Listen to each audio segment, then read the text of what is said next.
Irmãos, muito boa noite a todos. É para mim uma alegria sempre estar de volta, poder rever gente querida, amiga, com quem nós servimos ao Senhor ao longo de tanto tempo aqui no Presbitério Centro-Norte Paulistano e participar também das comemorações de mais um aniversário de vocês. Foi ano passado que eu estive aqui, nos 68 anos de vida, e Deus me dá o privilégio de participar também das comemorações desses 69 anos.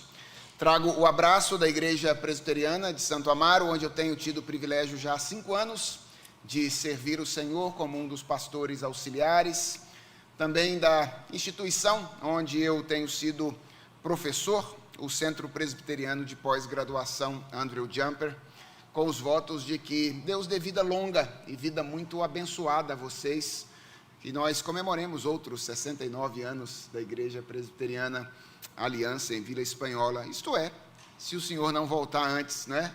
É claro que nós oramos por isso, para que não precisemos comemorar mais 69, mas se Ele nos der vida, que Ele mantenha esse candeeiro aceso durante a história, durante todos os dias que Ele permitir que isso aconteça. Irmãos, eu quero falar a uma igreja que já está ficando longeva nos seus anos de vida, não é? Sobre o básico do Evangelho.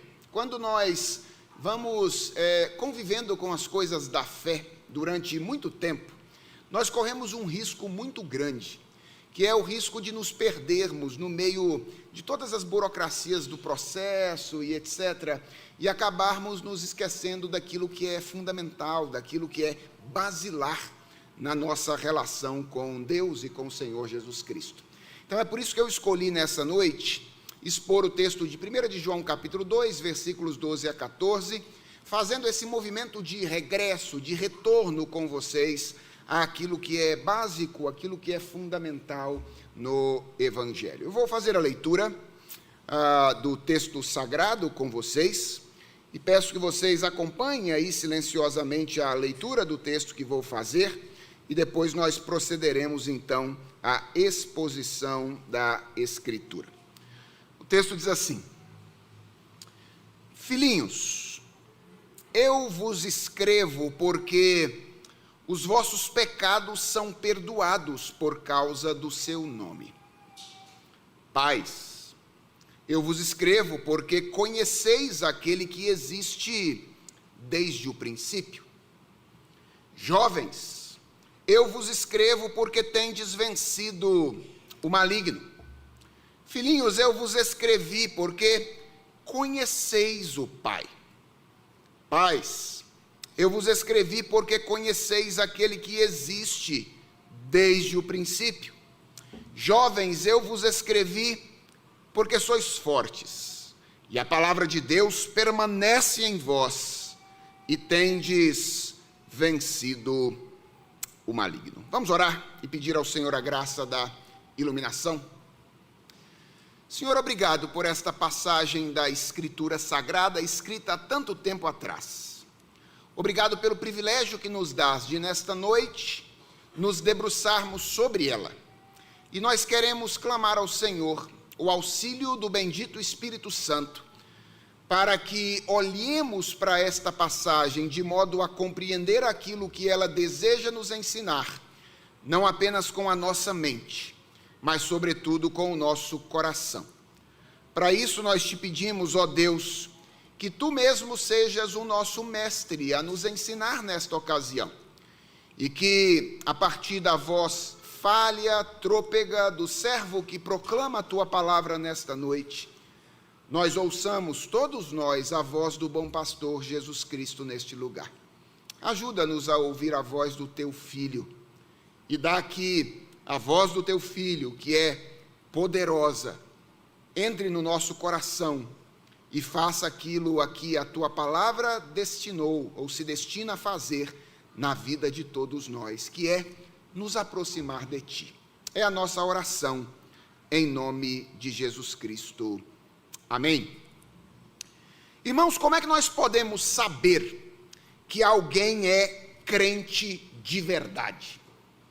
esta é a pergunta que João quer nos ajudar a responder nesta primeira carta, com dois objetivos basicamente. O primeiro é que nós examinemos a nós mesmos e experimentemos justificadamente a certeza da salvação. Isso é o que João diz, por exemplo, no capítulo 5 dessa primeira carta, no versículo 13. Ele diz assim: estas coisas eu escrevi a vocês que creem no nome do Filho de Deus, para que vocês saibam que têm a vida eterna. Então João deseja que nós aprendamos em primeiro lugar, de maneira justificada, que nós temos a salvação em Jesus Cristo. Em segundo lugar, João faz isso, ele quer nos ajudar a responder essa pergunta, para que nós tenhamos critérios muito claros para saber a quem nós devemos receber como um irmão e, sobretudo, a quem nós devemos receber como mestre autorizado da palavra de Deus. É o que ele diz, por exemplo, no capítulo 4, no versículo 1, onde ele diz assim: amados, não deem crédito a qualquer espírito, mas provem os espíritos, para ver se procedem de Deus, porque muitos falsos profetas têm saído mundo afora. E João começa a sua carta em dois primeiros capítulos, ou no capítulo de número 1 e nos versos iniciais do capítulo 2, propondo dois testes que nós deveríamos aplicar a nós e aos outros neste desafio de avaliação espiritual. O primeiro desses testes é o teste moral, ou o teste da santidade, que lá no capítulo 1, versículos 5 a 7, é posto da seguinte maneira: a mensagem que dele ouvimos e que anunciamos a vocês é esta: Deus é luz, e não há nele treva nenhuma. Se nós dissermos que mantemos comunhão com ele e andamos nas trevas, nós mentimos e não praticamos a verdade. Se nós andarmos na luz como ele está na luz, então nós mantemos comunhão uns com os outros, e o sangue de Jesus, seu Filho, nos purifica de todo o pecado. E o segundo teste é o que nós poderíamos chamar de teste social, ou teste do amor, que no capítulo 2, no versículo 9 e 10, é posto da seguinte maneira: quem diz estar na luz, mas odeia o seu irmão, está nas trevas até agora. Quem ama o seu irmão, permanece na luz, e nele não há nenhum tropeço. Em termos bem simples, João começa a sua carta dizendo basicamente duas coisas para a gente. Quer saber se alguém é crente de verdade? Então olhe para o comportamento dele, e olhe para os relacionamentos dele, e pergunte se eles expressam respectivamente a santidade de Deus e o amor de Deus. Se a resposta for positiva, então há bons indícios que você é um cristão, ou que você está diante de um cristão. Mas se a resposta for negativa, então há boas razões para duvidar e há bons motivos para se preocupar. Bem, a apresentação desses testes como instrumentos avaliativos possui um pressuposto muito importante. Qual é o pressuposto? O de que essas duas coisas, a santidade na vida e o amor nos relacionamentos, ambos fundamentados no perfeito caráter de Deus, o nosso Pai, são coisas que Deus requer de nós, os seus filhos. Quando nós consideramos isso, irmãos, eu não sei se essa é a sensação de vocês. Eu imagino que enquanto eu ia lendo esses testes aqui, você ficava olhando para mim assim, pensando na gravidade desse negócio, meio até bravo comigo de eu ter vindo falar desses negócios essa noite, e etc. Olha, se você estiver bravo comigo, deixa eu dizer uma coisa: fica bravo comigo não sou eu que estou falando nada disso, fica bravo com o João, certo? e, em último caso, com Deus, porque é Ele que está dizendo essas coisas a nós por meio da sua palavra. E quando nós olhamos para a gravidade dessas coisas, nós corremos um risco, que é o risco de ficarmos desanimados quanto à vida cristã. E esse desânimo pode ser basicamente fruto de duas coisas. Ele pode ser fruto, em primeiro lugar, de um mau entendimento a respeito do teste. Às vezes o desânimo é fruto disso, porque a gente olha para essas passagens e diz assim: será que João está dizendo que a gente tem que ser perfeito? Será que João está dizendo que a gente tem que amar perfeitamente? E é óbvio que não é isso que João está dizendo. O que João está dizendo é que a nossa vida de santidade precisa expressar crescimento na nossa identificação com Deus. E que a nossa vida de amor, os nossos relacionamentos, precisam expressar que nós estamos crescendo nisso que nenhum de nós sabe fazer originalmente, mas aprendemos com Deus, que é amar as pessoas. Mas o desânimo também pode nascer do desgaste natural da batalha espiritual na qual nós estamos envolvidos. E se você é um crente, você conhece isso. Você sabe o que é lutar contra o seu próprio coração. Você sabe o que é lutar contra o mundo. Você sabe o que é lutar contra o diabo com o objetivo de se tornar mais santo, de amar mais as pessoas e enfrentar algumas batalhas violentas onde as suas imperfeições ficam evidentes e vêm à tona de maneira muito clara. Talvez por isso, depois de enunciar esses dois testes na sua carta, João abre um parêntese na sua argumentação. O texto que nós lemos é esse parêntese que João abre depois de apresentar esses dois testes. E esse parêntese parece ter uma finalidade.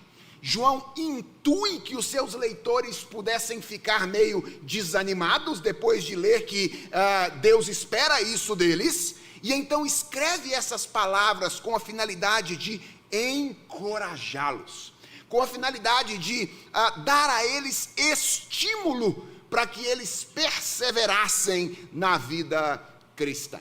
E é com essa passagem que nós vamos trabalhar nessa noite, com esta finalidade: relembrarmos algumas verdades do Evangelho que são capazes de nos estimular na vida cristã, mesmo quando nós estamos enfrentando as mais duras batalhas espirituais na nossa existência. Então, olhemos para o texto. Bem, ele se divide em dois blocos paralelos, e você deve ter percebido isso enquanto eu lia, não é? Os versículos 12 e 13 formam um bloco, e depois o versículo de número 14 forma um segundo bloco.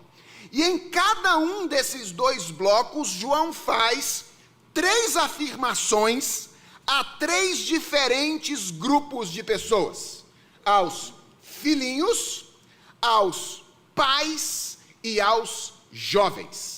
E a primeira pergunta que a gente tem que fazer, se a gente quiser entender essa passagem, é: afinal de contas, que grupos de pessoas são esses aos quais João está se referindo aqui? A nossa tendência imediata, irmãos, é imaginarmos que, ao se referir a esses 3 grupos, João tem em mente 3 faixas etárias diferentes: crianças, adultos e jovens. E sabe qual é a grande prova disso? É que todo aniversário da mocidade, qual é o texto que a gente lê?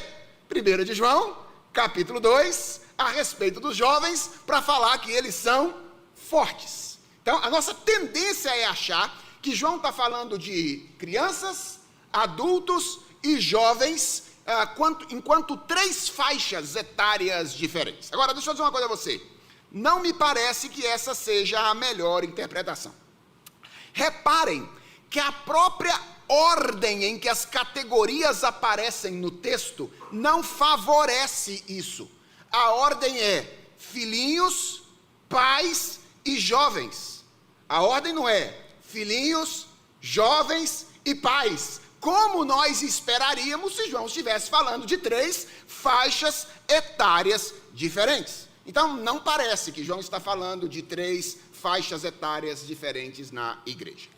Outra possibilidade é que João esteja usando essas categorias aqui de maneira figurada para se referir a pessoas que estão em diferentes estágios da vida espiritual.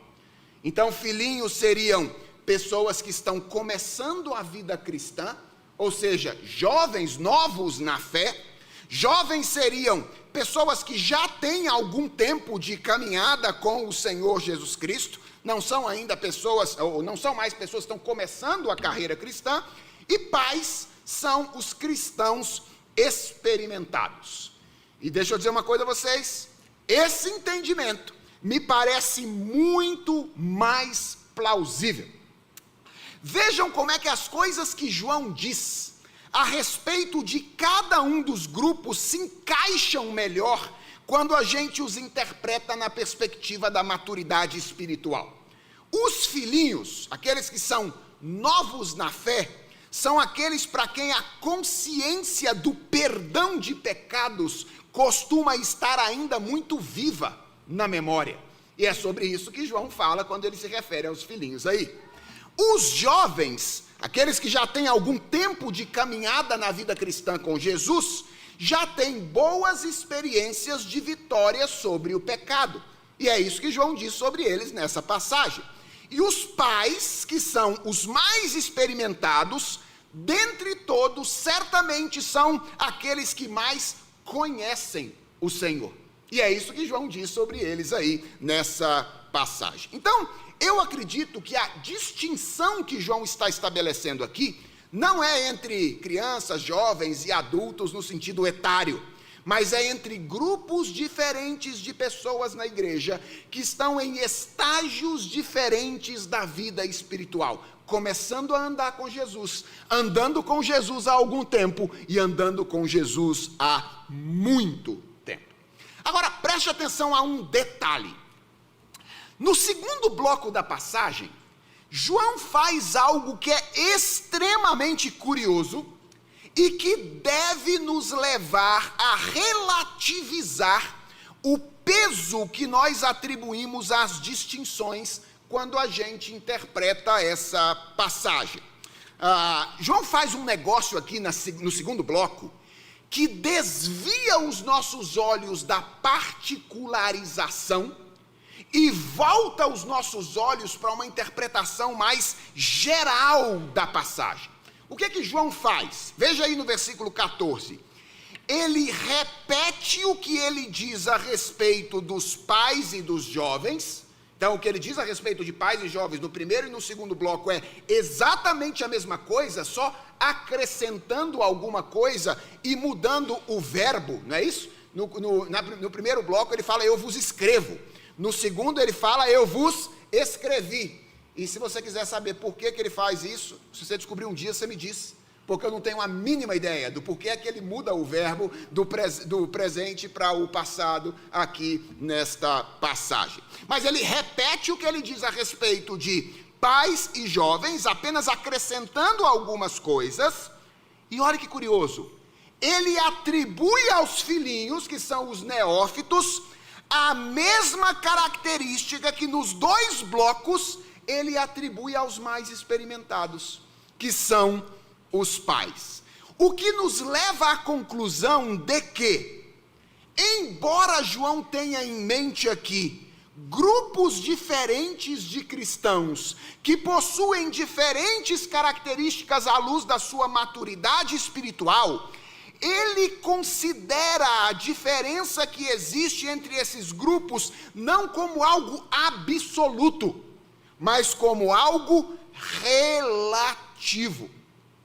De modo que, esse é o meu ponto, é aqui que eu quero chegar com vocês. De modo que o mais apropriado é considerar todas essas instruções que João dá aqui, ou todas essas constatações que João faz aqui, como se referindo a todos os cristãos indistintamente.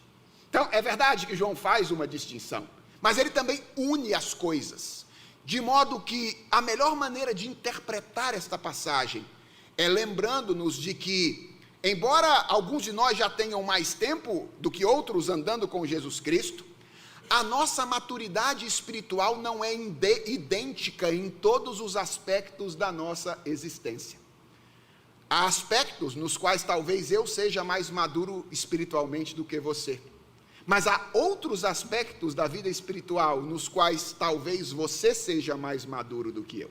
O que significa que talvez em alguns aspectos da vida cristã eu seja um pai, mas em outros aspectos da vida cristã eu ainda seja um filhinho. E eu preciso me lembrar em todos os momentos da minha vida de todas as coisas que João diz a meu respeito nesta passagem. Então, agora que a gente já sabe de quem é que João está falando e da maneira como nós devemos interpretar essas coisas, olhemos para o que João diz, ou para qual é o assunto dessas afirmações. Então vamos em frente. Considere duas coisas sobre as afirmações que João faz aqui nesta passagem. Então, a primeira coisa importante que eu quero que você perceba é que em todas elas, ele está oferecendo aos seus leitores razões pelas quais ele os escreveu. Ele está dizendo assim: olha, eu escrevi para vocês por isso. Eu estou escrevendo para vocês por aquilo. Então ele está apresentando razões pelas quais ele escreveu. O que ele tinha escrito mesmo? Que quem é crente tem que viver de maneira santa como Deus é.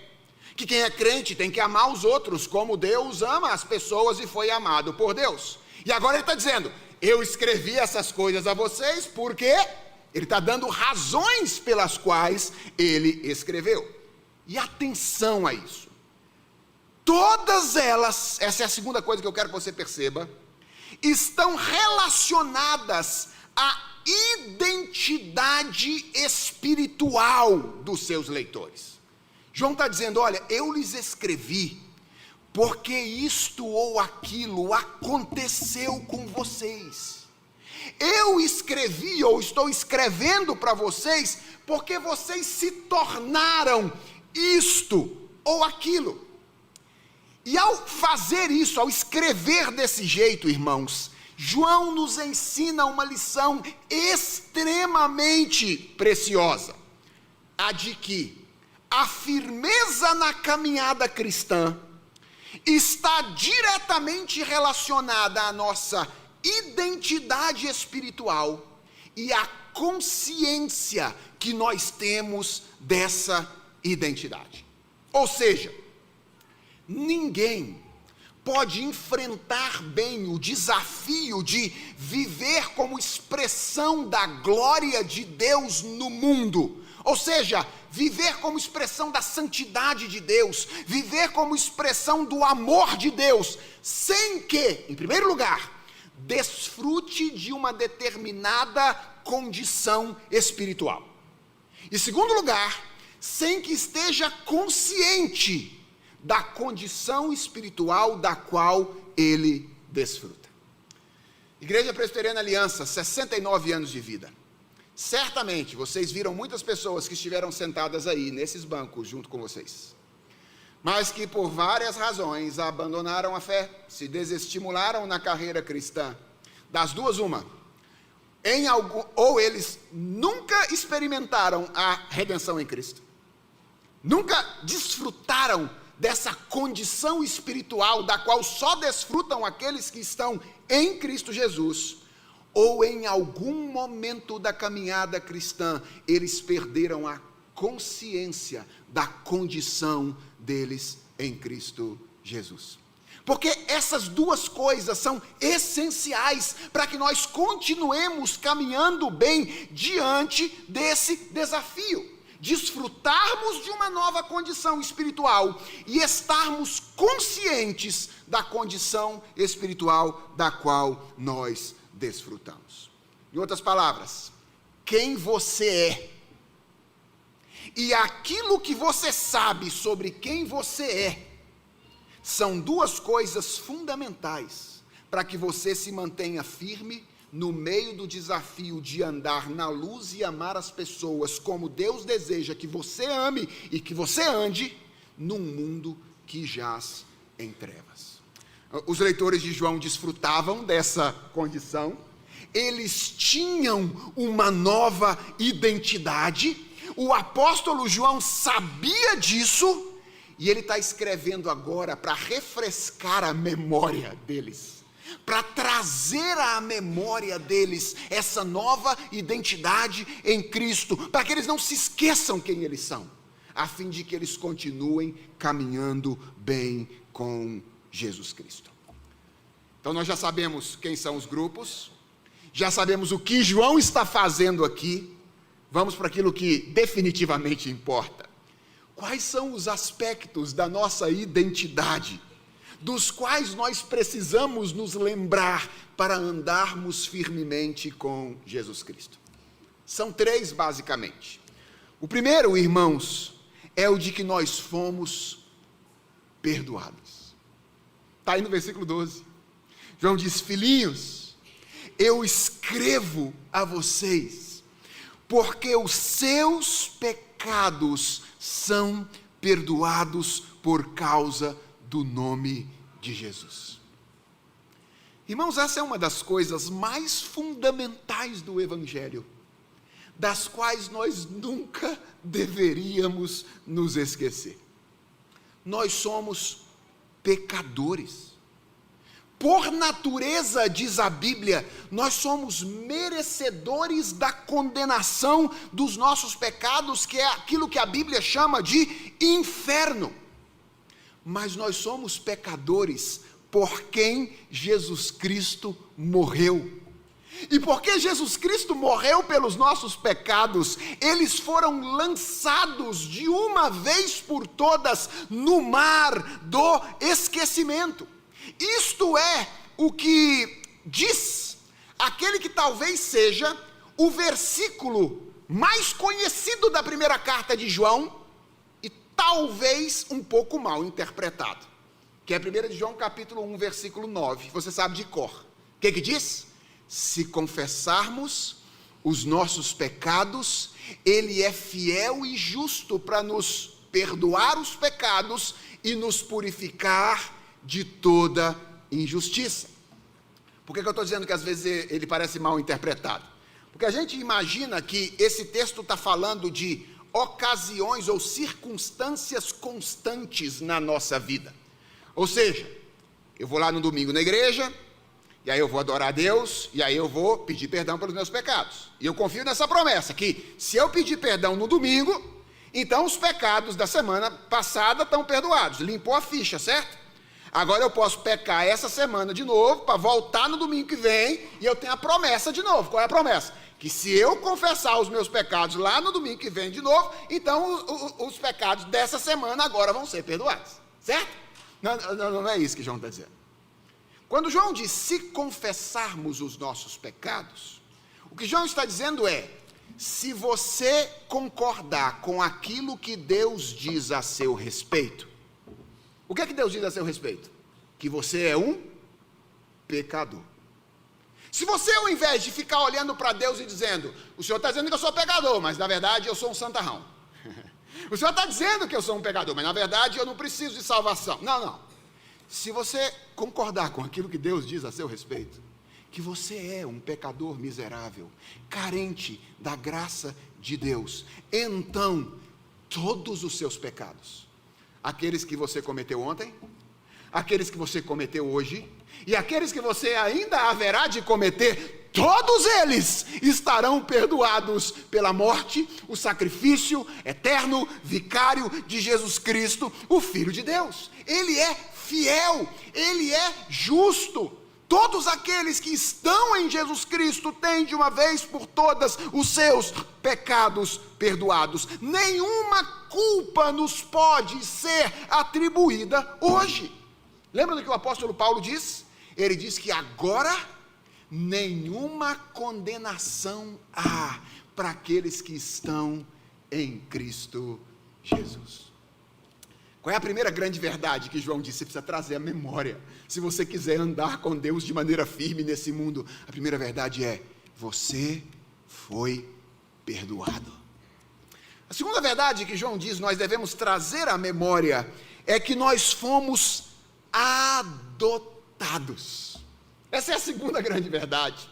Vejam, irmãos, pelo menos 3 vezes, 2 vezes aos pais e 1 vez aos filhinhos, João diz o seguinte: vocês conhecem aquele que existe desde o princípio.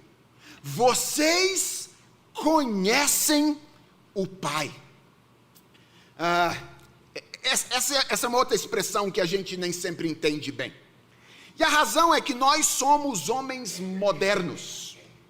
E para homens modernos, conhecer é uma atividade da cabeça, da mente.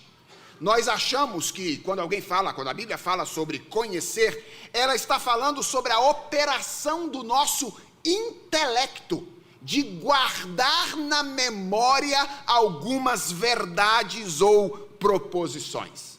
Para nós, conhecer não é um verbo que tem natureza existencial, é um verbo que tem natureza intelectual. No mundo da Bíblia, no entanto, conhecer raramente tem a ver com assimilar ideias a respeito de alguma coisa simplesmente. Geralmente, conhecer na Bíblia tem a ver com estar relacionado com, ou estar envolvido com. E sabe qual é a grande evidência disso?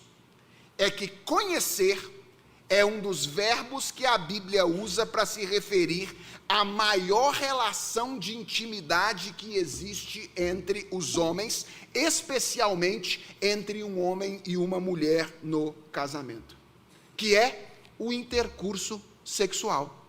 Vocês já leram isso na Bíblia? Quando a Bíblia vai descrever algumas genealogias, ela diz: fulano conheceu Beltrano e gerou Ciclano. Ou seja, conhecer na Bíblia não é simplesmente saber intelectualmente alguma coisa. Conhecer na Bíblia é estar relacionado a, é estar envolvido com. Quando João diz que nós conhecemos a Deus, João não está dizendo simplesmente que nós temos algumas informações sobre Ele em nossa memória. O que ele está dizendo é que o perdão que nós recebemos por intermédio de Jesus Cristo, quando nós fomos resgatados por meio do Espírito Santo, nos colocou em uma nova relação com Deus.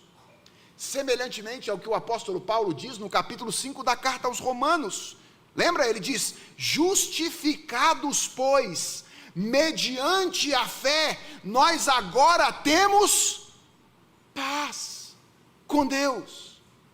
Antes Deus era nosso inimigo, Ele estava de costas para nós, porque a santidade de Deus não pode coadunar com o nosso pecado. Mas uma vez que os nossos pecados foram perdoados por intermédio de Jesus Cristo, agora Deus, que antes era nosso inimigo, tornou-se o nosso amigo. Na verdade, o que João está dizendo é que Ele se tornou o nosso Pai. Nós não estamos mais debaixo da ira de Deus. Agora Deus nos acolhe. Agora Deus nos recebe. Ele estabelece conosco um vínculo de amor que nos permite chamá-lo de Pai. Lembra do que Jesus Cristo disse? Ninguém conhece o Pai, senão o Filho, e aquele a quem o Filho o quiser revelar.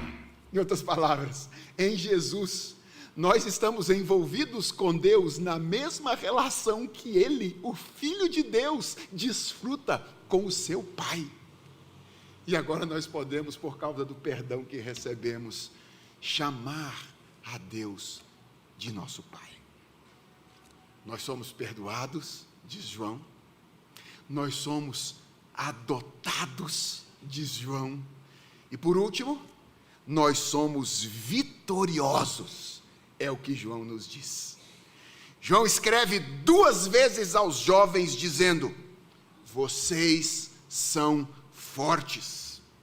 A palavra de Deus permanece em vocês e vocês têm vencido o maligno.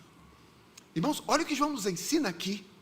Ele nos ensina que, além de perdoar os nossos pecados e nos inserir em uma relação familiar com Ele, Deus nos faz habitação da sua palavra ao dar-se a nós na pessoa do bendito Espírito Santo.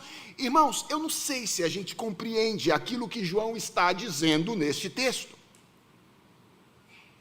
O que ele está dizendo é que a eterna palavra de Deus, por meio da qual todas as coisas vieram à existência, a palavra de Deus que se fez carne e habitou entre nós, por meio da qual nós vimos a glória de Deus, a palavra que foi revelada aos apóstolos, foi revelada aos profetas e foi escriturada para nossa instrução. O que João está dizendo é que esta mesma palavra habita dinamicamente em nós. Para usar uma palavra do momento, embora não tanto do nosso métier, empoderando-nos.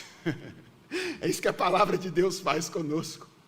Empoderando-nos para viver a santidade e o amor de Deus na nossa vida moral e nos nossos relacionamentos.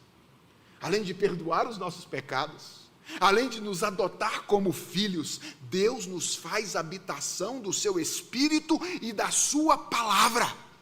E o Espírito que em nós habita, a palavra que em nós habita, nos habilita a vencer o pecado no presente, além de ser o selo, a garantia de que essa vitória, que hoje ainda é uma vitória parcial, haverá de ser plena e completa no retorno do nosso Senhor Jesus Cristo. Deus é luz, diz João. E isso significa que nós devemos andar na luz. Deus é amor. E isso implica que nós devemos amar como Deus nos ama.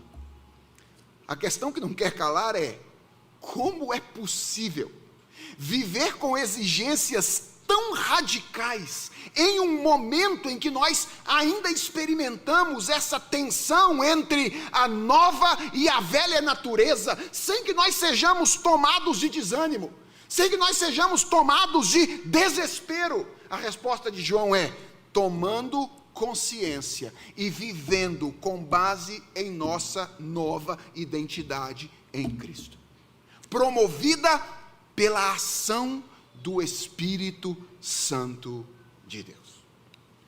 Essa é a lição da noite. Agora deixa eu mostrar para você como é que isso se exemplifica, funciona na vida prática. Na nossa batalha espiritual existem pelo menos 2 ações malignas que podem nos incitar ao desânimo. 2 ações. A primeira delas é a própria tentação. Irmãos, a Bíblia diz que nós temos um inimigo astuto, relativamente poderoso, que se vale das estruturas desse mundo decaído para seduzir o nosso coração. Coração onde ainda existem focos de resistência do pecado contra o nosso Senhor. Eu sei, é verdade. Presbiterianos têm muita facilidade em reconhecer o problema interno do coração. Presbiterianos têm muita facilidade em reconhecer o problema do mundo ao nosso redor. Mas presbiterianos não têm muita facilidade de reconhecer a atuação do diabo. Parece que a gente nem acredita tanto que o diabo exista e circunde ao nosso redor, buscando nos devorar, buscando a quem tragar.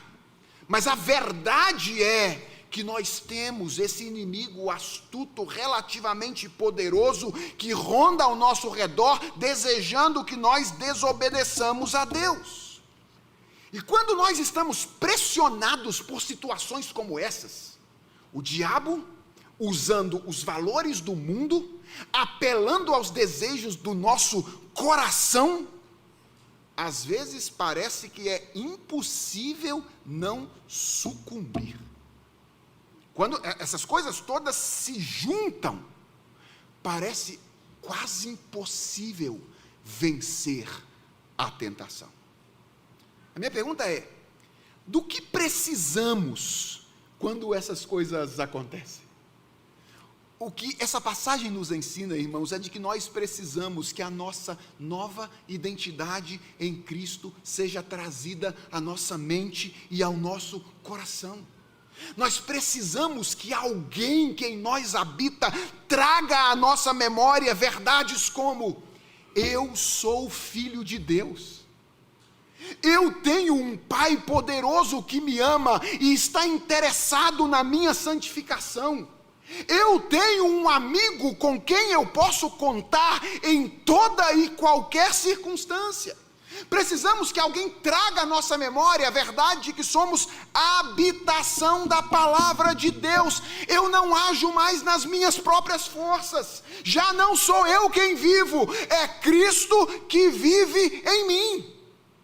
É a verdade dessas coisas, ou a lembrança dessas coisas, que nos encoraja diante da tentação. E é o Espírito Santo que em nós habita, que testifica com o nosso espírito que nós somos filhos de Deus. Agora, existe uma outra atuação maligna, uma outra ação maligna, que nos incita ao desânimo e eventualmente ao desespero. Não apenas a tentação, mas também a acusação. A Bíblia não diz que Satanás é apenas um tentador. A Bíblia diz que Satanás é um acusador. Ele procura nos acusar diante de Deus, e algumas vezes ele nos acusa diante de nós mesmos. Você sabe como é. Você tem essa experiência. Você lê as Escrituras, você ouve o sermão no domingo, e aí, convencido da necessidade de crescer espiritualmente, você decide buscar uma vida de santidade e uma vida de amor. Você volta para casa depois de um sermão como o de hoje, e aí você diz: Senhor, eu não quero mais trocar os meus trabalhos com os colegas na universidade como eu fazia antes. Eu quero ser verdadeiro com as minhas coisas. Você diz: eu não quero mais tratar a minha esposa, os meus filhos com grosseria, como eu estou acostumado a fazer. Tem misericórdia de mim. Senhor, eu não quero mais acessar a guia anônima do meu navegador de internet para assistir pornografia, como eu estava fazendo até aqui. Senhor, eu quero ser mais comprometido com o avanço do reino de Deus no mundo, usando mais do meu tempo, mais das minhas energias, mais dos meus recursos, para que isso possa acontecer. E aí você começa a lutar, passa a segunda, passa a terça, passa a quarta, passa a quinta, a sexta, uma semana, 2 semanas, com todas as suas forças para que as suas santas decisões sejam colocadas em prática. E por um tempo significativo para a sua maturidade espiritual, você vence. Até que um dia, você é seduzido por Satanás, pela voz do mundo, no seu coração, pressionado e cai. Então, imediatamente, você começa como que ouvir uma voz no coração dizendo: não há solução para você. Você é um hipócrita. Você ainda tem coragem de imaginar que alguém como você pode ser salvo? Do que você precisa quando isso acontece? Você precisa que a sua nova identidade em Cristo seja trazida à sua mente e ao seu coração mais uma vez. Você precisa ser lembrado de que a sua dívida foi paga de uma vez por todas por Jesus Cristo na cruz do Calvário. Você precisa se lembrar que Satanás pode proferir inúmeras acusações contra você, mas ele não tem nenhuma razão para te condenar, porque nenhuma condenação há para aqueles que estão em Cristo Jesus. E talvez você esteja me ouvindo e dizendo assim: pastor, eu sei que Deus me perdoou. O problema é que eu não consigo me perdoar. Eu acho que eu entendo o que nós queremos expressar quando nós dizemos isso. O que nós queremos expressar é que é difícil lidar com as consequências emocionais do nosso pecado. É isso que nós queremos dizer. E deixa eu dizer uma coisa para vocês, eu não sou insensível a isso. Eu tenho essa experiência também. De fato, algumas coisas que nós fazemos podem trazer consequências emocionais difíceis de serem enfrentadas. Mas deixa eu dizer uma coisa para você. Se você pensa desse jeito, Deus me perdoou, mas eu não consigo me perdoar, eu não posso sair daqui sem dizer para você que isso é incredulidade e orgulho. Incredulidade, porque isso significa crer, confiar mais nos seus sentimentos do que naquilo que Deus diz a seu respeito. Eu sei que você pode não está conseguindo se sentir como um perdoado, mas o que vale mais? Como você se sente ou o que Deus diz? E o que Deus diz a seu respeito é que não importa como você se sinta, se você creu em Jesus Cristo, você foi perdoado. Mas isso também é orgulho. Sabe o que é orgulho? É porque é colocar-se no lugar de Deus, ou melhor, acima dele, como se o que nós estranhamente chamamos de auto-perdão, ou de perdão próprio. Deixa eu dizer para você, isso é algo absolutamente estranho às Escrituras Sagradas. A Bíblia fala, quando ela fala de perdão, de Deus perdoando a gente, ela fala da gente perdoando as pessoas, ela fala das pessoas perdoando a gente, mas ela nunca fala da gente perdoando a gente. A Bíblia nunca fala disso. Isso é coisa que a psicologia moderna botou na nossa cabeça. Esse negócio de auto-perdão, ou de perdão próprio. É como se o principal juiz diante de quem eu tivesse que prestar contas, fosse eu mesmo. Percebeu o tamanho do orgulho? Como se aquilo que eu declaro sobre mim, fosse mais importante do que aquilo que Deus declara sobre mim. Eu entendo quando você diz isso, e eu não quero ser insensível a você.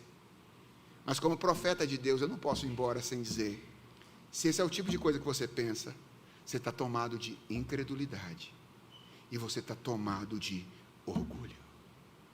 Se nós formos unidos a Cristo pela fé, que é a nossa resposta à regeneração promovida pelo Espírito Santo, a declaração que Deus faz a nosso respeito é perdoado. Isso basta. Filho, isso basta.